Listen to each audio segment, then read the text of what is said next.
Hello बच्चों, आज हम पढ़ने जा रहे हैं एक कविता और इस कविता का नाम है किसान। तो चलो स्टार्ट करते हैं। नहीं हुआ है अभी सवेरा, पूरब की लाली पहचान, चिड़ियों के जगने से पहले खाद छोड़ उठ गया किसान। खिला पिला कर बैलों को ले करने चला खेत पर काम, नहीं कभी त्योहार न छुट्टी, उसको नहीं कभी आराम। गरम गरम लू चलती सनसन, धरती जलती तवे समान, तब भी करता काम खेत पर, बिना किए आराम किसान।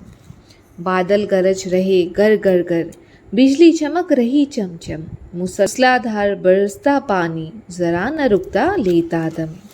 हाथ पाँव ठिठुरे जाते हैं, घर से बाहर निकले कौन, फिर भी आग जला खेतों की रखवाली करता वो मौन।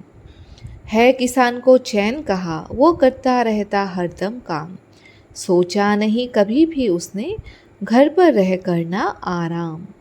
और इस कविता को लिखा है सत्यनारायण लाल जी ने। तो फिर देखो बच्चों, इस कविता में फर्स्ट स्टैंजा जो है उसमें क्या बताया है। किसान जो है वो सूरज के उगने से पहले और चिड़ियों के जगने से पहले ही उठ जाते हैं। क्यों?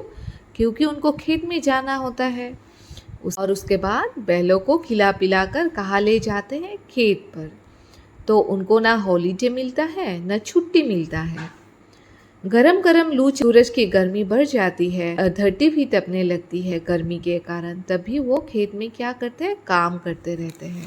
इस वाला स्टैंजा में देखिए, यहाँ पे है बादल गरज रहे, जब बरसात के मौसम में भी उन लोग काम करते रहते हैं, ठंड के मौसम में भी उन लोग खेतों में काम करते हैं।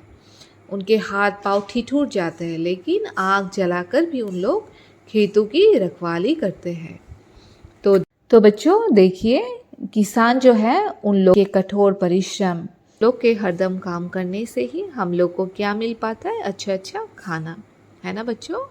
तो हम लोगों को किसान की हमेशा रेस्पेक्ट करनी चाहिए, है ना।